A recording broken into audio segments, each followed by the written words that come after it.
Buenas tardes. Bueno, tenemos más de 50 mensajes en lo que fue la transmisión en vivo en el canal de Facebook, pero han llegado preguntas, tenemos unas 4 preguntas. Acá alguien nos pregunta, ¿qué plantea esta reforma sobre las pensiones por discapacidad de viudez y con respecto a las AFAP? No sé si alguien quiere puntual responder, le alcanzo el micrófono. Decirle todo, sí. ¿Sí? Bueno. Está... Discapacidad, viudez, ¿y qué más? Y sobre las AFAP. Después tenemos otra persona que dice, hola, muy buena la exposición, yo tengo menos de 20 años de aportes al BPS, pero aporto a la caja policial hace más de 28 años, tengo AFAP del BROW, ¿cuánto tendría que aportar para llegar al mínimo de BPS? Hay otra pregunta que dice, si la AFAP del BROW, el monto obtenido, recaudado, se redistribuye automáticamente a los 60 años del trabajador. Bueno, esas son las preguntas que han llegado. Bueno, de lo que hemos podido ver del borrador, el segundo ahora que anda, como un primer borrador que se atribuyó a la comisión de expertos, que fue cuestionado por el Frente Amplio y el PCNT, y ahora anda un nuevo borrador que asume la responsabilidad Saldain y la Secretaría Técnica de la Comisión, que es la economista Adriana Escardino, que es una compañera del BPS, que es la gerenta de la Asesoría General de Seguridad Social.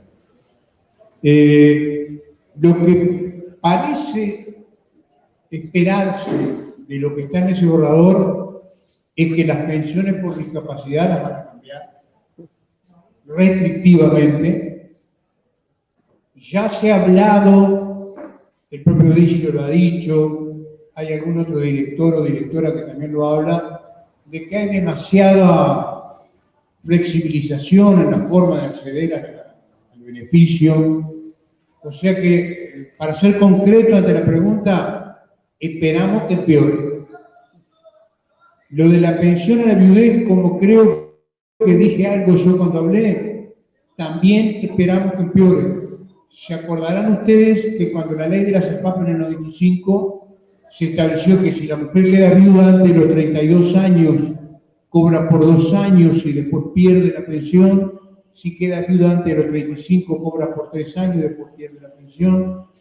Ahora se está hablando de que como ha cambiado el mercado de trabajo y la mujer trabaja más, que ya no tiene tanta dependencia del ingreso del esposo y que por lo tanto no se justificaría que las pensiones sean como son hasta ahora. O sea, a buen lector, así como se recortó la de 32 y 35, capaz recortan de 50 para abajo. No sé, pero la línea viene de recorte también. Lo de la AFAP República no lo entendí muy bien. Para tener derecho a la renta vitalicia que paga el Banco Seguro a través de la AFAP República o de otra AFAP, la persona tiene que tener el derecho común, la causal, de 60 años de edad mínimo y 30 años de trabajo registrado mínimo. Si no reúne esos derechos, no cobra ni por el BPS ni por la AFAP. El problema es que tiene una combinación de 28 años de aporte a la caja 28 de aporte a la caja policial. Ahí nos faltan datos para responder porque no sabemos si tiene otra prestación o no. Claro. Hay una diferencia sustancial en eso. Cuando hacen una pregunta de ese estilo tiene que ser muy puntual porque cada persona tiene su situación personal y hay que estudiar si hay incompatibilidad de leyes, si las prestaciones son compatibles entre sí o si son complementarias, si se hace una acumulación de servicios o de cosas.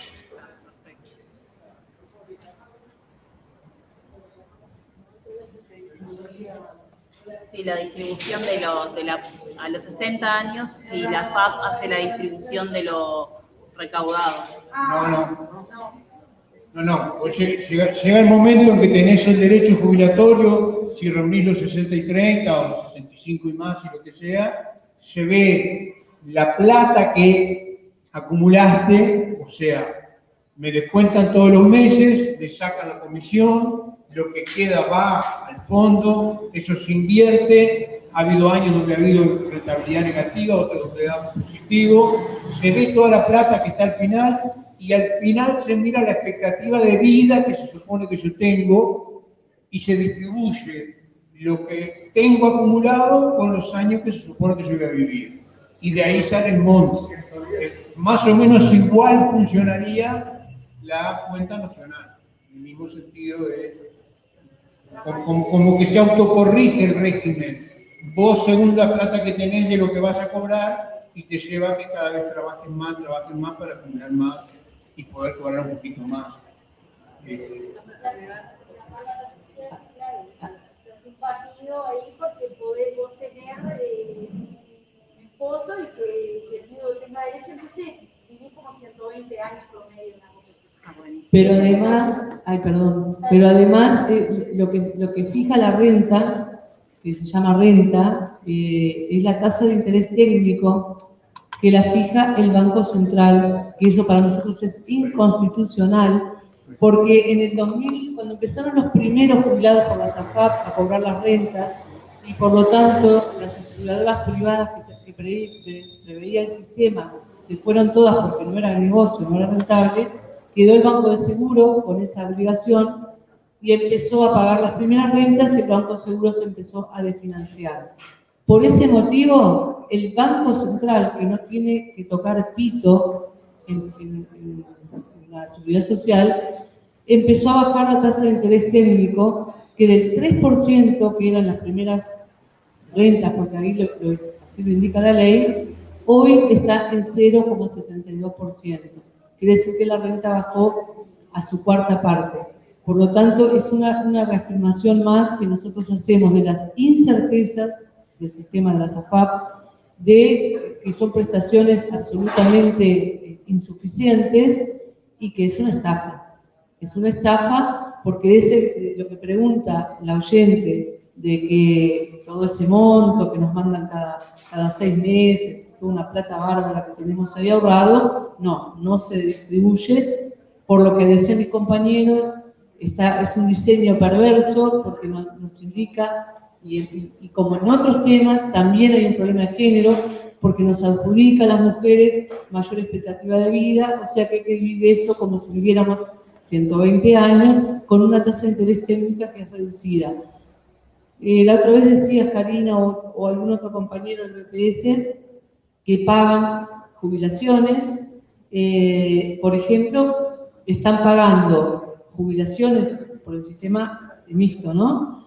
Una persona está cobrando hoy 20.000 pesos, supongamos, de BPS y 2.000 pesos o menos de la renta de AFAP.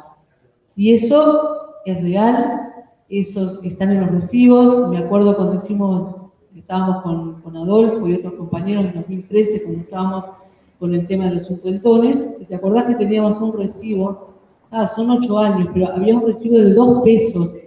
Una persona nos acercó un recibo de renta de 2 pesos.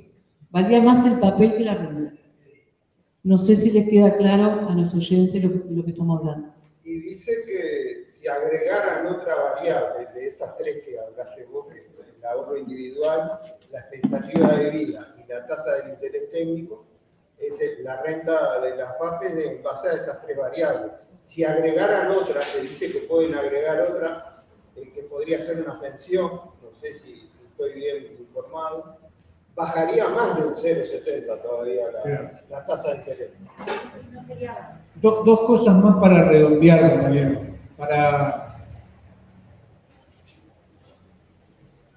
para decir toda la verdad de lo que sabemos. Cada uno de nosotros tiene su opinión sobre el movimiento sindical, sobre el equipo de representación de los trabajadores, sobre el ONAPU, sobre el Frente Amplio. En mi caso es pública y notoria, no la voy a reiterar. Pero hay algunas cosas que es bueno saber. Es bueno saber. 3 cosas. ATCS se reunió con el equipo de representación de los trabajadores hace una semana.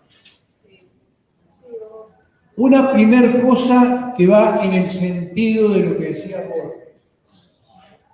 Por lo que transmitieron los compañeros de LER, que como todos sabemos, el economista Hugo Bay, que es un tipo serio, es el que lo representa en la comisión de expertos, daría la impresión que hay cierto acuerdo de guante blanco entre todos los que integran la comisión, de no andar pegándose mucho entre ellos. Yo creo que en la medida que el movimiento que estamos haciendo, hay una gran actividad, 2 días en Paysandú la semana que viene, hay placas, hay entrevistas en las radios del interior, o sea, ATCS se está moviendo, va avanzando, estamos medio embrionariamente, pero estamos afortunadamente trabajando bien y mucho. O sea, se empezó a mover el abajo, como decía Cita Rosa, y yo creo que esas señales de alguna manera pueden estar ayudando a que se acerque LER. Nosotros pensamos trabajar mucho con los sindicatos que integran la mesa representativa para que la postura, hasta ahora ha sido el LER el que le ha dado la línea al PCNT diciendo, bueno, esto es lo que hay que hacer. Nosotros aparecimos como un actor nuevo en todo este escenario, diciendo, bueno, nosotros que trabajamos en el BPS creemos que lo que hay que hacer es esto. Es muy buena señal que se esté buscando un acercamiento. Ojalá prospere, ojalá lo consolidemos y ojalá vayamos en la misma dirección que todos querríamos, por el bien del otro lado. Sí, vamos sumando algunas preguntas de acá de los presenciales.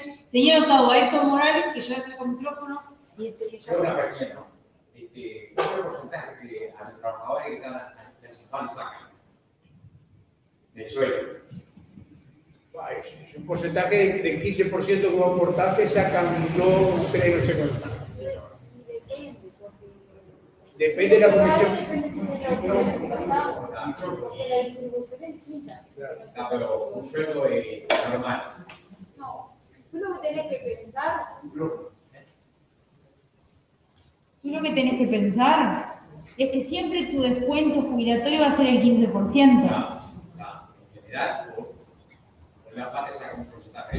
Te saca un porcentaje, tiene un porcentaje de comisión, como bien dijimos, espera que te la digo.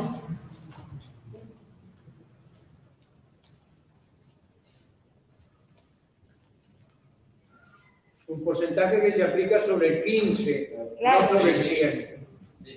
O sea que sobre es el mayor. 15 de tu sueldo, ¿verdad? 50 y 50 no es cariño. Sí. No, eso es si tú tenés opción del artículo 8. Es dependiente, depende. Una cosa si lo tenés la opción y otra cosa si no la tenés. Mientras le vamos dando a esto por aquí. Bien. Sí, compañeros, saludamos a todos y nos vamos con tremenda alegría porque hoy Adolfo hablaba del atraso que tiene nuestro pueblo con respecto a este tema, digo que es fundamental por ser un derecho humano. Uruguay y los gobernantes se olvidaron que suscribieron junto a las Naciones Unidas en el año 48, 1948. Pero queremos decirles que nosotros estamos en la Coordinadora de Jubilados y Pensionistas de Uruguay, está adherida a la UIS-FCM, Sector Jubilados y Pensionistas. Y recibimos noticias todos los días. La pelea se está dando en todo el mundo. Por ejemplo, España es un ejemplo. Hay lugares de España donde los trabajadores salen por 1000, son apaleados, porque se quieren aplicar la misma intención de ir liquidando de a poco la seguridad social. Y esto pasa en España, en Ucrania ahora también, la gente en la calle. Y nosotros con gran alegría tomamos conocimiento de que la PCS estaba trabajando allí en la Comisión de Seguridad Social y con gran alegría, debemos decir, tuvimos una primera reunión que seguramente se va a repetir la semana que viene, pero tenemos que considerar, compañeros, lo del atraso que señalaba Adolfo. Otros pueblos del mundo ya están en la calle. Ellos utilizan la pandemia para asustar a la gente, que no nos juntemos. Nosotros hoy no le dimos pelota a la pandemia y estamos todos acá adentro. Pero, como decía Adolfo, nosotros no hacemos nada, sino hay pueblo junto a nosotros.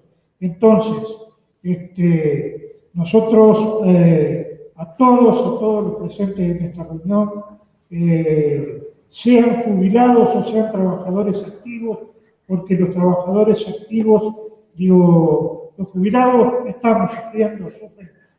Nuestra sede parece una iglesia, pare de sufrir, con todo el respeto que me merece la gente que profesa esa religión. Pero mujeres viejas, hombres viejos, los problemas que ustedes señalaban, los años que no aparecen, los años que me dicen que no me alcanzan, es tremendo ver lo que vemos en la coordinadora. Y eso que ahora, por razones de la pandemia, no estamos con la puerta abierta todo el día. La gente que viene a ver a nuestro abogado, con los problemas tremendos que vienen a plantear. Entonces, nosotros creemos que esta reunión tiene que ser el botón que active la salida de la militancia de los que estamos dispuestos a defender este derecho humano fundamental, que es la seguridad social. Y que esto tiene que tener como resultado que todos los que estamos aquí, bueno, salgamos de mano a mano, que señalaban los compañeros. Pero el mano a mano, compañeros, no solamente para informar, sino para convocar a la lucha, sino para ir saliendo a la calle. No importa que al principio seamos pocos, pero la cosa es que nos vean en la calle, tomen conocimiento de que hay gente, hay uruguayos que queremos defender este derecho humano fundamental, que queremos defender el artículo 67 de la Constitución y que por lo tanto salgamos a la calle. Es peor morirse de hambre que morirse de coronavirus. Digo, yo no niego que tenemos que tener todos los protocolos y todo lo demás, pero esto tiene que traer como consecuencia que en 2 o 3 meses tengamos al pueblo en la calle peleando por esta noble causa.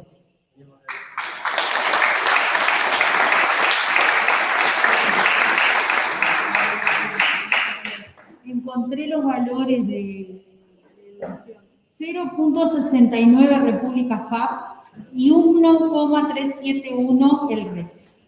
Sin mencionar que hay un 2,5% que es una prima de seguro por invalidez o fallecimiento que la cobran. Buenas noches. La pregunta mía va más a unos aspectos técnicos, ¿no? Que hablar que coincido con lo que se ha dicho, pero yo divido en 2 partes. Por un lado, cuando se habló de los costos, arranco de nuevo. Yo parto de una base. Yo soy trabajador público de hace más de 2 décadas y sé que hay cuestiones en el Estado que el Estado, por Constitución, las tiene que brindar sí o sí, ya sea por un privado o por un público. Después podemos discutir todo lo demás que sabemos que lo tiene que hacer un público, pero lo tiene que hacer. O sea, acá, partiendo de esa realidad, porque por lo menos la lógica que uno utiliza, ni que hablar que estamos contra el proyecto que esta gente va a presentar, pero la pregunta mía más apunta es romperle la base sobre los fundamentos sobre lo que ellos separan. Trato de explicar esto para que ustedes capaz que me entiendan mejor. O sea, ellos separan el BPS deficitario, vivimos más años, bla, bla, bla, bla, bla. Por eso tenemos que reformar. Entonces, para pegarle a los fundamentos que ellos utilizan, lo mío van 2 preguntas. Ustedes hablaron de los costos que el BPS hoy tiene con respecto al trabajo que hace para las AFAP, o sea, recauda el dinero y lo que le corresponde a la AFAP se lo pasa de manera gratuita, corríjanme si estoy equivocado. Con la DGI, lo mismo, y con el FONASA, lo mismo. Más allá en qué circunstancias se dio, ¿no? Eso es otra parte.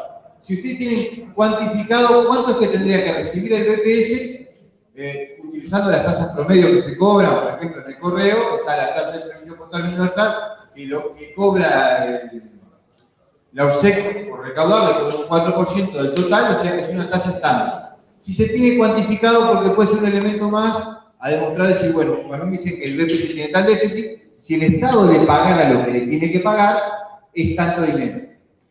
Y la otra cuestión, si se tienen cuantificadas algunas prestaciones o decisiones políticas que se toman, uno puede hasta coincidir con muchas de ellas, por ejemplo, los seguros especiales cuando se extienden más de un año, se extienden más de los 6 meses, o otras prestaciones que brinda el Estado, por ejemplo, el seguro de desempleo, o otro seguro que lo cubre solo el BPS, por ejemplo, si estoy equivocado, ¿cuánto sería que si las FAP, ya que son tan solidarios y estamos en un sistema solidario, cuánto tendría que aportar hoy en la actualidad para cubrir ese sistema?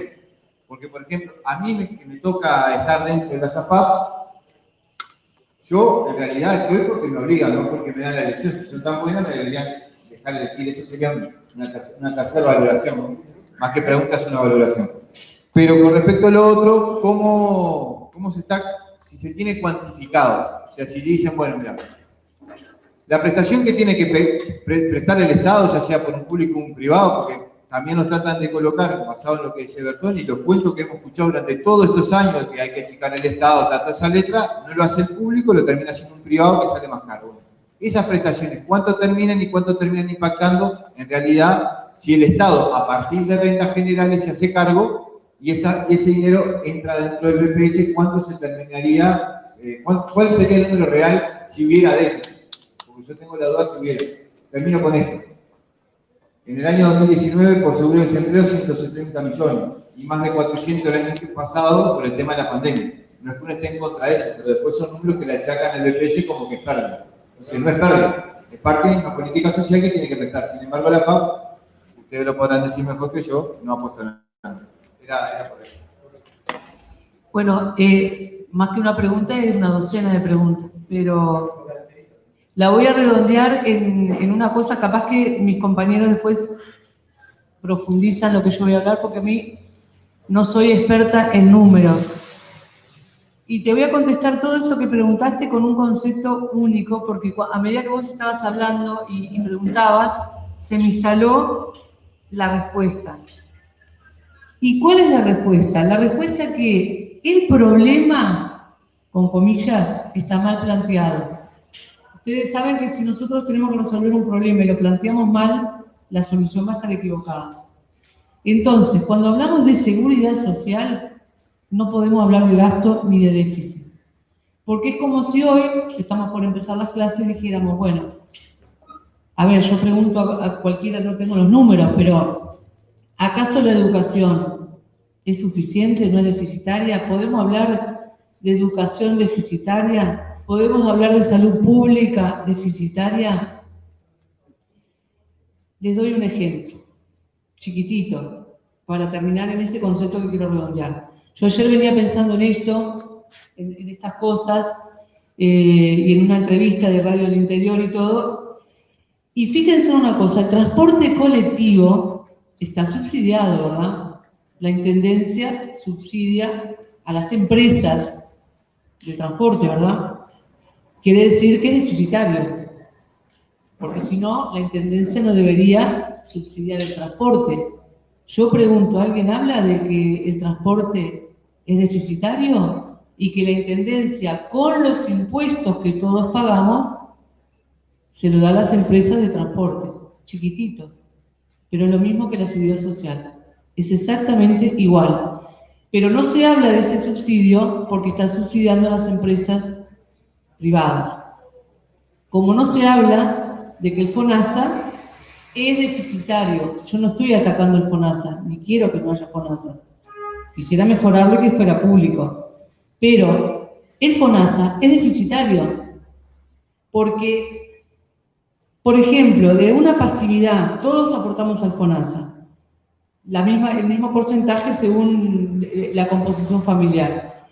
Un pasivo, de lo que estamos hablando, con una jubilación pequeña, aporta un 4,5 al FONASA, que relativamente es un un aporte menor para lo que saldría una cuota mutual. Sin embargo, por ese pasivo, el BPS le transmite gratis, todo eso gratis también para el FONASA, le vuelca a las mutualistas una cápita que ronda los 6.500 pesos. Nadie lo sabe eso, nadie lo dice.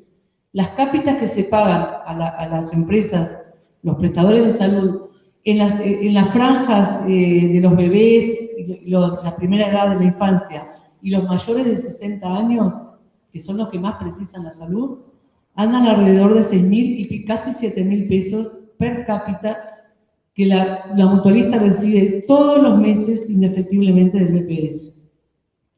Pero esa persona, ese jubilado que capaz que aporta 400, 500 pesos, cuando va a la mutualista tiene que pagar tickets, órdenes, estudios, etcétera, etcétera. Y hablando de pandemia, que no nos atienden, no le generamos gastos, la cápita se sigue recibiendo. ¿Alguien, pregunto yo, alguien habla de que el FONASA es deficitario? Entonces ahora vamos a hablar de la seguridad social. Como bien tú lo decías, la seguridad social abarca todas las contingencias. Los seguros de paro extendidos, que protegen el trabajo y protegen a la empresa, los 200.000 seguros de paro que pagó el BPS por la pandemia, evitando que las empresas cerraran, evitando un gasto a la empresa, lo paga el BPS. También pagamos, el BPS también paga los seguros de desempleo y los de enfermedad de los que están afiliados a la SAFAP, cuando la SAFAP no aporta absolutamente nada en esas prestaciones. Entonces, yo preguntaría, ¿es lícito hablar? ¿Es real que hay un déficit en la seguridad social? ¿Tenemos que hablar de déficit? Cuando es un derecho que tiene que cumplir el Estado y punto. Como lo dijo Adolfo en algunas audiciones, nosotros estamos tratando de mejorar, de que las fuentes de financiamiento sean otras, más poderosas, donde se puede sacar del impuesto a la ganancia, donde se puede sacar del capital, donde se pueden sacar de las exoneraciones, y ya con eso cubriríamos el déficit. Porque el BPS hoy tiene 610 millones de déficit que le aporta rentas generales. Pero no dicen que hay 3.000 millones de dólares que se rescinden en las exoneraciones que no cobra el BPS en las empresas que están exoneradas. ¿Cuántos déficits cubriríamos si sacamos eso? Entonces, el déficit, la palabra déficit, el concepto que también se quiere instalar en nosotros, tenemos que revertirlo. Nosotros no podemos hablar de déficit, porque es como si ahora dijéramos, bueno, vamos a cerrar tantos hospitales, tantas escuelas, tantas universidades, que bien me apuntaba Karina, ayer están intentando restringir el ingreso a la universidad. Entonces, a ningún político que quisiera ser reelecto y ganar elecciones y lo que fuera, y mantenerse en el poder, osaría hablar de que la salud pública es un déficit y habría que reformarla. Y tampoco osaría hablar de que la educación es un déficit, porque hablando monetariamente, porque a ese punto nos llevaron, están tratando la reforma de la seguridad social desde un punto de vista mercantilista, economicista, y por eso hablamos de número, de déficit, de porcentaje, que, bueno, no nos da, tenemos este déficit, tenemos que recortar a las viudas, a las pensiones a la vejez, a los que no tienen los 30 años reconocidos. Bueno, tenemos que recortar, porque hay un déficit. No es verdad. La seguridad social es un derecho, hay que cumplirlo como dé lugar. Y bueno, me quedé en lo que decía Adolfo. Y bueno, no sé cuántos puntos del PBI, porque yo en esa materia no soy muy buena. Lo tiene Adolfo. ¿Y qué pasa si tenemos que aportar 4, 5, 10? ¿Cuál es el problema? Porque lo tenemos que cumplir como Estado y como sociedad. Y otra cosa, todas las previsiones señalan a que el problema va a estar de 2050 en adelante. Tenemos tiempo para ir trabajando, para ir modificando, pero nosotros como trabajadores decimos que no existe el déficit, no se puede hablar de déficit de la seguridad social, no se puede hablar de gasto, y en todo caso se tiene que hablar de que los que tienen que contribuir fuertemente a la seguridad social es el capital. Hay dos temas que son contrabando ideológico. Uno es el que vos planteás.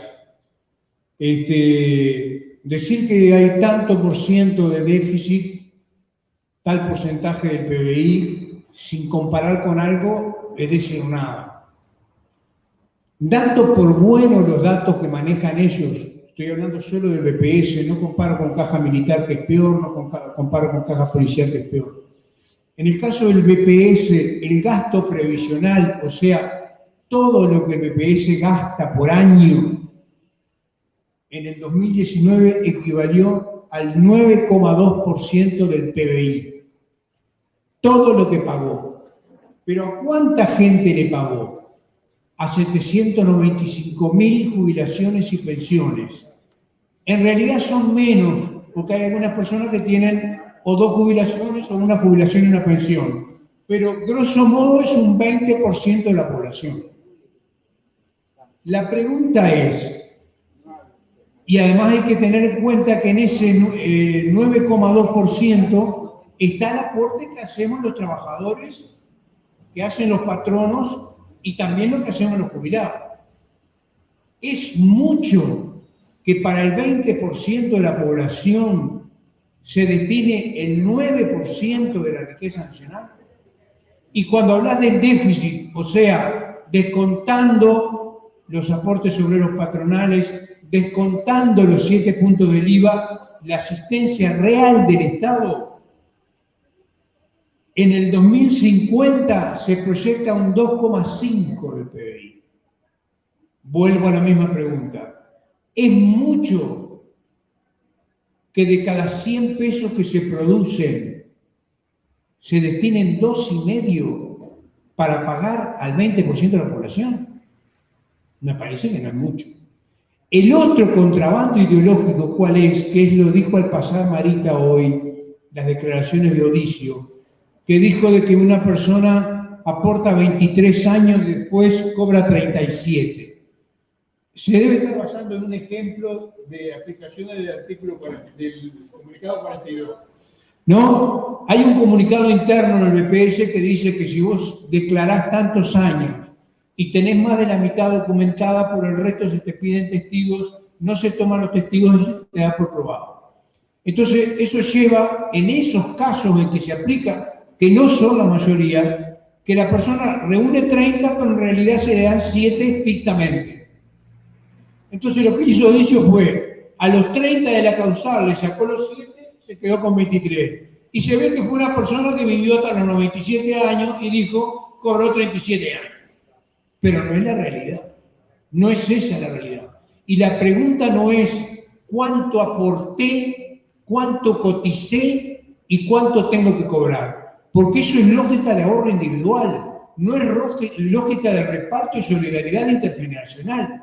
En un régimen de reparto y solidaridad internacional, las preguntas son otras. La pregunta es, ¿cuánto aportó a la riqueza del país este trabajador, esta trabajadora? ¿Cuál fue la plusvalía que se le aplicó? ¿Y cuál es la jubilación o pensión que merece para vivir dignamente? Ellos se nos van colando y metiendo contrabando ideológico en cada uno de los temas que están tratando de defender.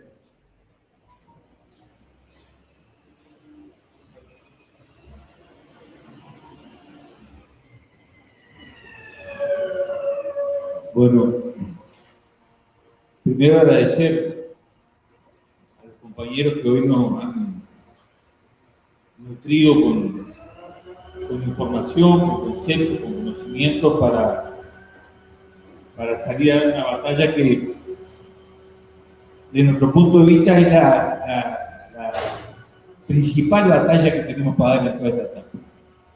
Es el núcleo del modelo africano. Como decía Pepe, bien, tiene por todo. Hay una voracidad a nivel mundial de capital financiero y se quieren apropiar de la riqueza que generan los trabajadores en todo el mundo. Un par de de consideraciones sobre algunos aspectos. La compañera planteaba el déficit de la caja militar, que es tanto casi como el llamado déficit del BPS. Este es un tema injusto, vamos a decir, indigna. Tenemos que saber que no se quiso hacer una reforma de la caja militar en todo este tiempo. Cuando al final del periodo llegó el proyecto de reforma, nosotros planteamos llevar el tope jubilatorio de los oficiales al mismo tope jubilatorio del resto de los seres humanos, y fue negado obviamente por lo que era la oposición en aquel momento y por el gobierno de Frente Amplio. Se nos dijo, hay un acuerdo, creo que el tope de los generales quedó con 200.000 pesos de comunicación. Claro, hay algunos que cobran 350.000, ¿no? Pero quedó en un tope excepcional, por encima del presidente de la República, los ministros. Entonces, saber que no se ha resuelto eso porque no ha habido voluntad política, ¿no? Primera cosa.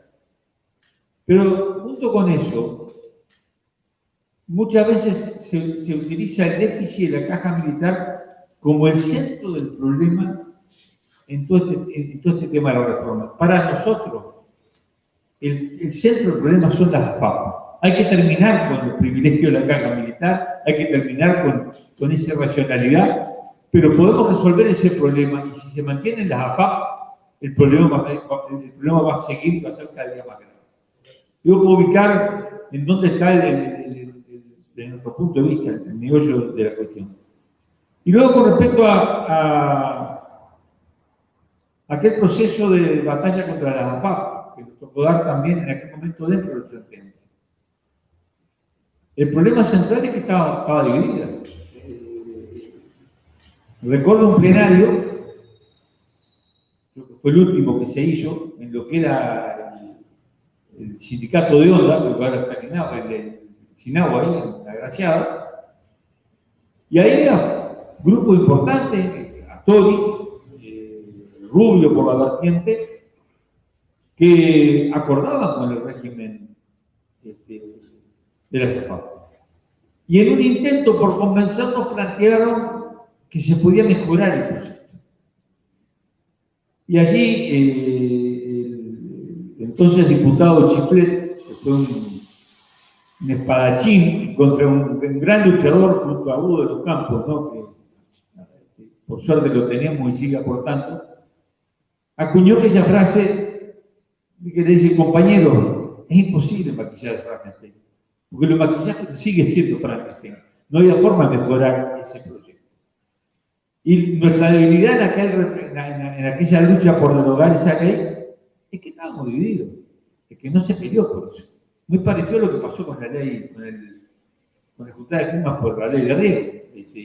O sea, no hubo unidad. Entonces, ante esa perspectiva y ante el antecedente reciente de lo que pasó con la luz, en donde una mala forma de resolver las distintas visiones que había termina dividiendo el movimiento. Ante esa perspectiva digo, yo reconozco y la verdad que hoy me voy tremendamente feliz de volver a escuchar que el problema está en la lucha de clases, que acá hay problemas en capital financiero, que tenemos que enfrentar este modelo, el tema entre el capital y los trabajadores. Bueno, esta es una línea muy clara que nos lleva a una forma de encarar la lucha.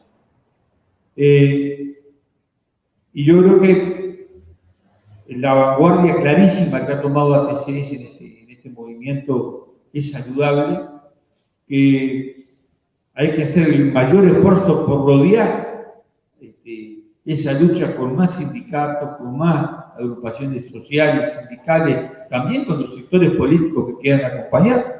Yo creo que hay más sectores políticos, seguramente no hay unanimidades en todos los partidos sobre esto, pero va a haber que tener mucha, primero, firmeza en cuanto a definir claramente cuál es el objetivo. No se puede maquillar a esto hay que liquidarlo. Y a partir de eso, la mayor amplitud para tomar todas las fuerzas posibles, pero para cumplir con ese objetivo.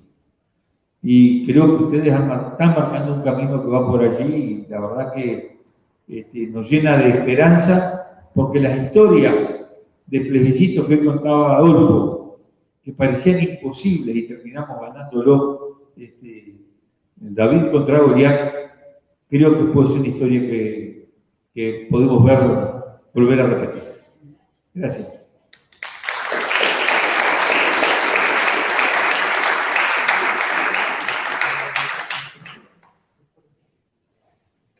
Compañeros, quedamos en ir redondeando a eso de las 21:30, ya estamos en la hora límite, capaz que queda todavía alguna pregunta, podemos escribirla, bueno, y acercarla para hacerla llegar en su momento. El agradecimiento a todos los que están presentes, el agradecimiento a los que nos siguieron en el mundo virtual, y el agradecimiento a la mesa, el agradecimiento a los compañeros de la TCS, el agradecimiento a COJUPE por estar aquí presentes y generar los insumos que han volcado hoy.